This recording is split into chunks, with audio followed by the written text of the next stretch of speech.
What's up, everybody? Welcome back to another edition of Sit Down Saturday, and today we are going to do a bit of a Q&A session. Not too long ago, I did a video here of frequently asked questions that I answered, like why the mask, why all this stuff, and I went ahead and did that, and then in the midst of that, we came up with the idea of doing a Q&A. However, in the comments, some of my Patreon supporters were like, look, you should probably let us have first dibs at this, and I was like, you know what? When you're right, you're right. Fair point. So I sent it on to Patreon and compiled the questions with a fair amount of help from Ricky Ticky Timber, who helps us with Nerd Rage as well. And as a result, I have now a compiled list of questions, and some of them are pretty interesting. There was no holds barred, so that's what we're going to do today. I'm doing this the same time that Blaster video is hitting, so I really have no idea how it's going over. So with that being said, I guess we just jump into it. This might be a part 1 of 2, depending on how lengthy the questions get. So this is from Dennis, aka Sentinel Bay Reviews on YouTube. He says, hey Bobby, one thing I've been thinking about a lot lately is the environmental effects of our collecting. Almost everything we collect is plastics, which often comes in disposable packaging. It's usually produced in Asia under unknown circumstances, so it travels half the globe. What are your thoughts on the matter? Kind regards. And honestly, it's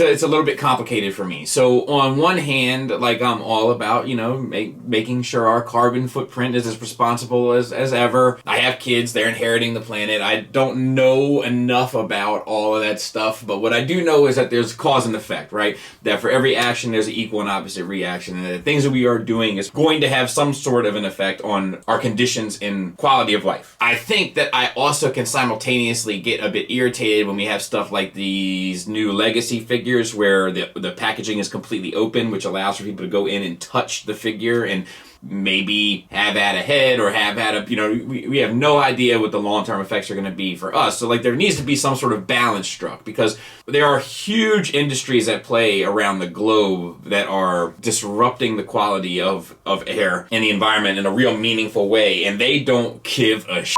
So it's kind of nice to go through the motions and kind of make strides and try to set standards of how we can be more responsible. However, until a lot of these places get on board, it's not, I'm not sure what the over-under is on that in total. So when that's the case, and then simultaneously someone can reach into a box and take the head off of a figure, or maybe even take the figure right out of the box, depending on their skills and ability, I'm not sure that that is really going to help either. So like there needs to be some sort of balance struck between the two, right? If you know me or you listen to Nerd Rage or on the Patreon or whatever, you know that like it's generally when it comes to extremes, I try to stay more centered. So to me, taking a plastic window away so that you can put your grubby little mitts on a figure, and you're carrying Lord knows what, and your little children and Spawn are carrying Lord knows what from their local preschool, and now it comes into my house, and now my kids are playing. Like it's to me, I'm not a fan. I would much rather see all cardboard boxes that we could just recycle than to see it how it kind of is now. So I think that the environment is a legitimate concern, but I also think that there's a lot more factors at play in regard to the environment than action figures, and a lot more industries that have a much bigger impact as far as emissions and all that kind of stuff. So I'm all for taking steps and trying to make it better and all that, but it also needs to make sense at the same time, right? This is from Dawson. Hey Bobby, I remember you mentioning some time ago that the Clone Wars changed your perspective on the clones themselves. That got me thinking, have you ever read Republic Commando novels, or do you plan to? So this may strike you as somewhat of a surprise, but I'm not much of a reader, and the older I get, the harder it becomes. Like I like to read comics and stuff, and like I'll make it like 8 pages and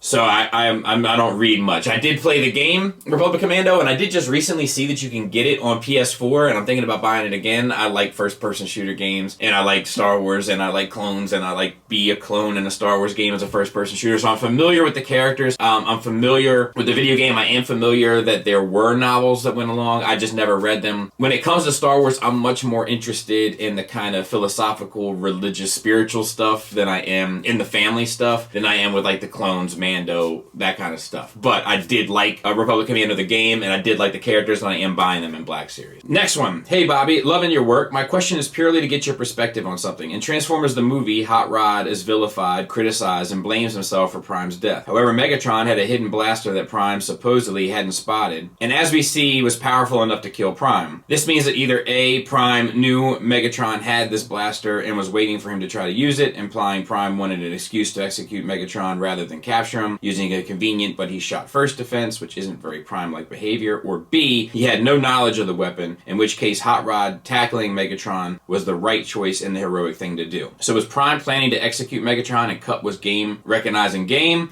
or was Hot Rod being even more heroic than he was given credit for? Just a bit of fun, thanks. If you could shout out my podcast, the Mental Health Gaming Podcast, that would be highly appreciated, absolutely. It's on Spotify as well, where people can search MHG Podcast on their platform of choice. Cheers from Stu.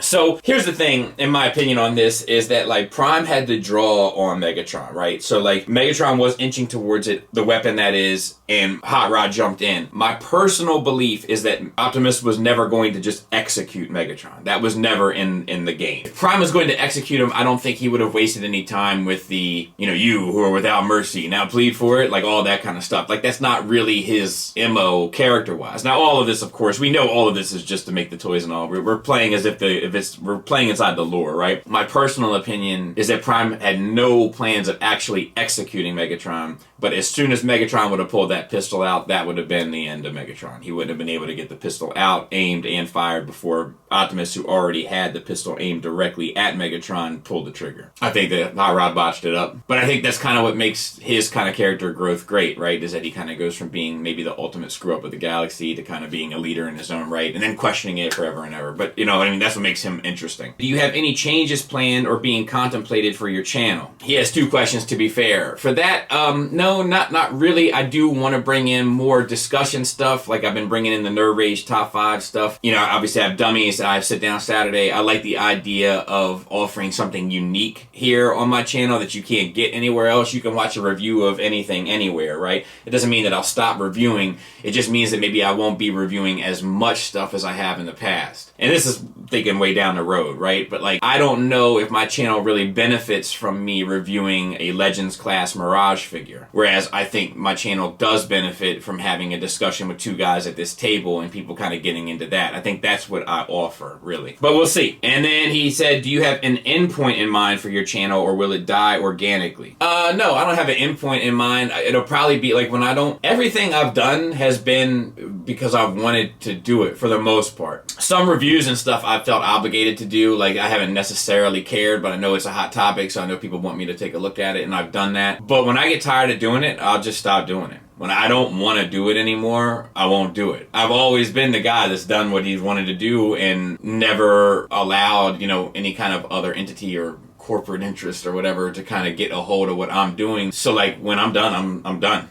So I don't have like a set date in mind, but little stuff that I'm doing, like for instance, the Nerd Rage conversation and stuff does spark new life in me to kind of continue doing it. Next one, Andy B. Knowing that you had the Stunticon shrine on the stairway down to your basement, my question may be redundant. If you had the shelf space, would you consider dedicating a whole shelf to Stunticon dioramas featuring them from different companies and varying scales? The truth is I kind of have that now. They're just scattered instead of in one place. I have my one shelf that's like my main display shelf that has 4 out of 5 Stunticons because Fantoys can't make a dead end. I have this one here, which is a combination of X-Transbots and Magic Square. I have one upstairs, which is the IDW, and then I have one kind of in my landing, which has some Hasbro stuff, Fans Project, stuff like that. So like I kind of have it. They're just scattered, but I love those characters, so I kind of enjoy seeing them in different parts. Like I like being upstairs in the office when I'm working and like turn around and see a set of Stunticons. Like it makes me feel good. So I'm not sure that I would consolidate them in one place because I end up enjoying them in different places for different reasons. Hey there, Bobby Sneakerface. Love the skeleton themed shoes. Are these acquired strictly for the uniform, or are these going on family vacations, etc.? If you were making that Pinkerton diorama money and stayed in the Star Wars themed Starship Hotel thing, you and your caravan are encouraged to dress up in costumes. Which shoes are you wearing then? If someone can afford that vacation and wear some gray Asics, there isn't enough space Jesus in my heart to forgive that.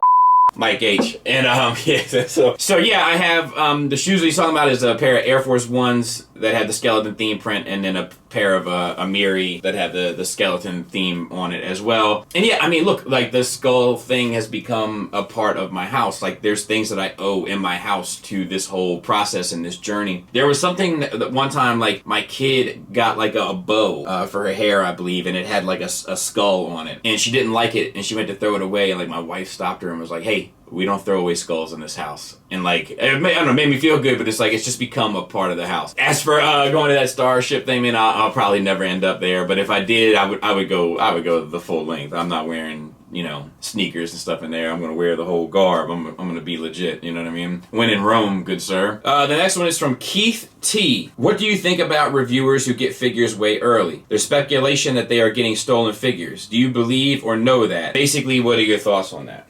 I have heard that, you know, one reviewer in particular is getting like the hookup in that regard. And like, look, man, it's all part of the hustle. I get it. My issue comes in more so when, so let's take a hypothetical, right? And let's say that this is the reviewer and his name is Penn, and Penn is getting figures early, and Penn is giving those figures glowing reviews, and then Penn is selling those figures on the aftermarket for high money because they're not available yet. And Hasbro is looking the other way from Penn because Penn is giving glowing reviews. So it's helping to sell the product. It's become a marketing thing that Hasbro doesn't have to pay for technically, other than letting them have stolen figures. My issue is only the glowing reviews for the sake of reselling and getting Hasbro to look the other way and then making your channel more popular. You see, because ultimately at the end of the day, all you have to do is be bubbly and say great things about figures and you can get your channel out of here. If that's what you want. I couldn't do that. I wouldn't be able to sleep at night. I wouldn't be able to sleep at night knowing that, like, I'm just like, whoa, whoa, whoa, what's up, guys? Today we're looking at the, wow, Kingdom Blaster. Like, I can't, like, stop. I would never in a million years do that. You know, or look at something that I thought was really junky and then say how great it was. And, like, I can't do that. That's not in me. Won't lie to you, won't lie for you. So, like, my issue isn't with getting the figures early or getting them stolen or whatever. Like, the game is the game. I understand. I personally don't steal. Like, you know, that's a choice that I make for my own principles. You know, and I don't buy stolen goods. You know, that's just me. That's no judgment on you. That's me. That's how I approach the world. YouTube views are not worth my principles and never have been. My issue isn't even with that in the first place, though. My issue is more so with blind praise of a figure to make it a business, right? Instead of having any real heart and soul in it. This is from Josh. A long time ago, I used to watch... Look, and he puts the name out there, so I gotta read it, okay? But he says, I used to watch Octobotomus, and I respected his opinion. But now he comes off as a crybaby to me, whining for money. What do you think? So look, I can say, I don't really know him. I've had a few interactions with him on Twitter, and they've all been positive. I try to judge people off of my experiences with them, my personal experiences with them. So, like, personally with him, I've never had a problem with him. But there's very few people that I've ever had a problem with, or a real problem in this stuff. He's always been pretty good to me. But as far as how he runs his business, I don't know. I don't know a lot about it. What I do know is this, or I shouldn't even say no. What I do believe is this. I believe that this is like how he pays the rent, right? Like, this is the bread and butter of how he makes ends meet. And I can imagine that it can get scary. This is not how I make ends meet. I have a reliable occupation. I have, you know, like retirement set. Like, I've got another life. If I had to rely strictly on this, man, maybe I would. Whoa, whoa, whoa, whoa, whoa, whoa, guys, here we are with Soundwave coming live at the, you know. But I don't. Thankfully, I don't. So, like, I don't know what he has to do. You know, I don't know what his circumstances are. But I can't comment because I haven't really seen it. Like, I know there's been some goofy stuff with, like, the Coca-Cola ad and all that. Like, but other than that, I don't really know. I do know that if you are relying on YouTube, like, God bless you. Like, that's not a lifestyle for me. Cause it can come and go, man. Like, I can tell you that, like, my Google check in January was halved in March. Halved. You know what I mean? Like, so if you're trying to, like, create some sort of, like, income to live off of, you gotta be prepared for your income to be cut in half one month. You know, that's scary, dude. But I haven't watched, honestly, enough of his. I don't watch a whole lot of reviews. And I'm sure he doesn't either. I'm sure that most reviewers don't. But, like, I don't watch a whole lot of reviews because, for one, I don't want it to taint my opinion. And for two, I spend a lot of my week reviewing figures. Like, I'm kind of good, you know what I mean, on figure reviews. Like, it's not something that I need to spend a whole lot more time with because I'm already doing it kind of so much. But I wish him the best. I wish all of them the best, really. Hi, Bobby. Great fan of yours, many years, a Patreon supporter for a while. Well, thank you, man. This is from Mr. Rosencamp. He said, I've recently started my own Transformers Masterpiece-oriented YouTube channel for Dutch collectors and fans. And I will put that link in the description as well. It's TFMP. What tips do you have for any starting YouTuber? What were the biggest challenges when you started and how did you overcome them? Thanks a lot. So my biggest tip that I always tell people, and people don't want to hear it, I think oftentimes, is that just be true to yourself. Like, just do what you want to do, say what you want to say, be who you want to be. Like, don't try to be an act. Don't try to be something you're not. Don't try to say something that's not real, that's not genuine, that's not authentic. Like, be sincere and you will attract sincere people to you. Be authentic and genuine, you will attract authentic and genuine people to you. Don't try to be anybody else. Just be you. The truth is that maybe you are only going to attract 800 people to you. But those 800 people really want to be there and really believe in you. And for me, I'd rather have the strong 800 than the weak 200,000, if that makes sense. As far as biggest challenges, it's technology. And I mean, those who watch my channel or have watched it for years know, like, I started off with my lighting was awful. And then, you know, like, I went to this phase and this table and that table, like, and learning the editing process and computers. Dude, I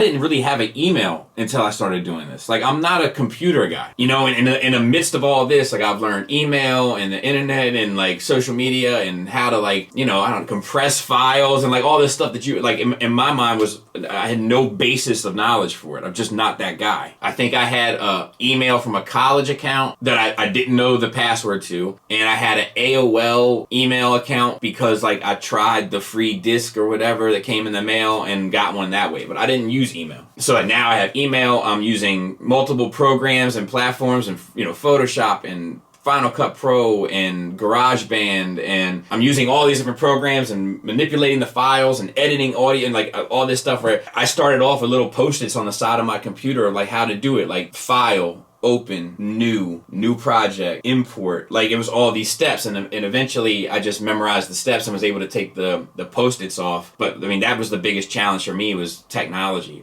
learning technology, understanding technology. And not even really sophisticated technology, you know what I mean? Just like I didn't have an email, you know? 9 years ago, I didn't really have an email account. All right, next one's from Michael G. Said, to start off, you are a lifestyle decision I made shortly after sharing my collection journey. Let me explain. The very first video I watched of yours, I can't even remember the title, only that you honked the horn a couple times and said this almost right away. I started turning to reviewers, the usual suspects. The content was okay, but none of them did anything more than show me a toy. No opinions, no mess ups, just toys. So I decided to give your videos another try. Again, I can't remember the title, but in this video you shared a quote from your dad saying every path in life has its puddles. And to this day, I use it in my day-to-day. To me and many others, you are more than a YouTube channel. Truth be told, I would pay double what I pay now, because even though I do not know you and will most likely never meet you, you're very familiar to me. That quote from your dad, the funny stories you and the missus talk about, even the dirty diorama fingers on videos give me a familiar, normal guy I'd have a beer with type of vibe. I do want to let you know that if you ever get in a mood where you feel that nothing you do matters and you doubt your importance to your audience, please take a minute and remember that some random guy in Moore, South Carolina has told quite a few people that every path in life has its puddles, because Bobby Skullface shared that.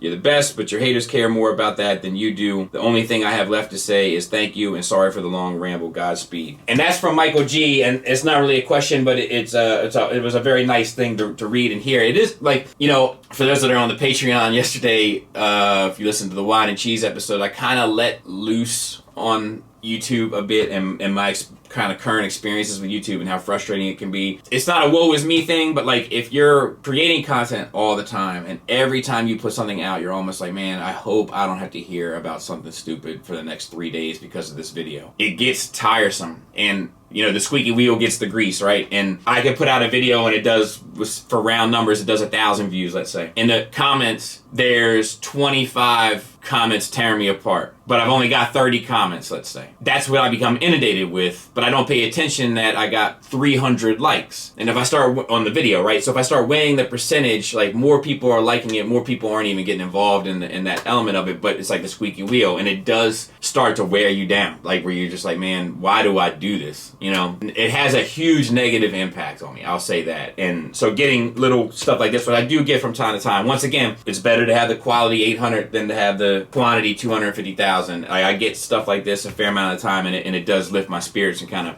keep my drive going. So thank you. Mr. Skullface, what is the closest you have come to shutting your channel down, if ever? I can tell you. It was after my Combiner Wars Motormaster video. I had a guy make these accusations against me. And like I said, I didn't know the internet, right? Like I wasn't really familiar with the internet and trolling and all that stuff. And this guy made these accusations against me. And I take those accusations pretty personal. And then before you knew it, there was like 100 different accounts making these same accusations. But they were all from him.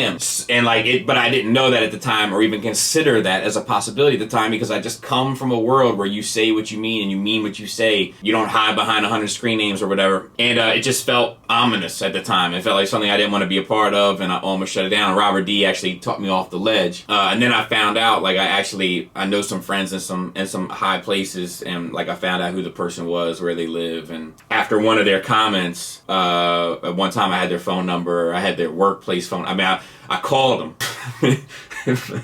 and I don't think they were expecting to see a number like mine pop up on their phone, and I didn't really hear a whole lot from them ever since. But yeah, that's when it was. Next is from Sanjay. He says, first, thank you for being so candid about your childhood with your listeners. Second, do you wish your childhood was more loving, or do you credit those negative experiences in shaping you into the man you are today and how you care for your own family? And he says, if you could plug my small Facebook group, Transformers ERC, exclusives, repaints, and customs, Tiger Track Thursdays. That link will be in the description as well. Like, it's hard, right? Because and I mean, I don't talk about it a whole lot necessarily on this channel, but it's like, it's on Nerd Rage, and we talk about it on Wine and Cheese and Patreon stuff, but like, it's all I know, so like, I don't really have a baseline to compare it off of. I had really negative experiences with my mother. My parents were divorced. Really, really horrible, scary, negative experiences with my mother. But on my father's side, I had him and my grandmother, and my father kind of taught me principles and like how to be a man, and you know, that your word meant something, and you know, a lot of tough love. And then I had my grandmother, who was kind of like a huge nurturer and a caring, loving person. So like, I feel like I got all the good. I just had to deal with a lot of bad at the same time, and I wish I didn't have that bad. I think that bad has made me a distrusting person. I think that bad has made me I think a big one is fear of abandonment. And as a result, sometimes I will go to extreme lengths to try to keep people that I love around me in fear that they may leave. And some of those actions that I take in that regard end up pushing them away more so than keeping them close to me. So, I regret all that stuff, and I hate that I got to deal with all this stuff. But, I've never been in a room big as the one for growth, you know what I mean? But, I wouldn't give up, the good that I had for it. So, like, that's where I run into an issue, is that while I'd love not to have had to deal with all the bad that I had to deal with, abusive, physically, mentally, emotionally abusive relationship, I would go through it 3 more times to, have the kind of human training my father gave me and the kind of love that my grandmother gave me. So I hope your day is going well. I have 2 questions for you. One, if you were to start your own third party, what figure would you do and what would you want to be known for? So I said this, I ended up saying this just recently. It was just way after he asked this question, but I would do what I would do now is I would call the company Zap-A-Gap, and I would just make figures that filled gaps in people's collections that people had no kind of hopes for. So like I would do like the Autobot and Decepticon Target Masters for Transformers, and then I'd come over and I would do Feral and Banshee for Marvel Legends, and then I would come over and do a second Padme or a third Padme. I can't believe that to this day we've only gotten one Amidala figure. But you know what I mean? Like I would just go, that would be my thing. I would call Zap-A-Gap, and I'd come through and I'd hit every like obvious hole in a collection. Second question was displaying. Is there a way to use Legends and Masterpiece together for distance and perspective? Continue the good work. Nothing but love for you and yours, the Latchkey Kid. So I think that the best way is the way that Robert kind of made popular is the Titan class or combiners that are Masterpiece, and integrating Legends into that is, I think, the best way to do it. I think that you can get away with perspective and stuff, like little stuff like that for photography purposes, but I don't think for a collection, because at a collection, most people are going to have the opportunity to kind of destroy that perspective from, looking around, being able to move through, whereas you can control it with a photograph, you're looking at it dead on from that, and I think for that it could work, but I think in a real life space, the best way to do it is with combiners and Titan class mixed in with Legends for the main cast. So look, it looks like there's enough here to get through at least a second and third, and I think we've kind of gone a fair distance so far. So we're gonna stop it there. Consider this part 1 of 2 or 3. Hope you enjoyed it, and we will move through the others. In spite of, you know, even if this one doesn't do well, we'll still do it. So thanks to everybody that sent in the questions. I have them all. Do not worry, I will move through them. It's just some of them do get lengthy, and I know we're getting long here, so to speak. So my goal next week is to have for Sit Down Saturday the Recording Alliance Blaster versus the KFC X Transbots Blaster for a versus. All right. Thanks for listening. Thanks for watching. Until next time, take care.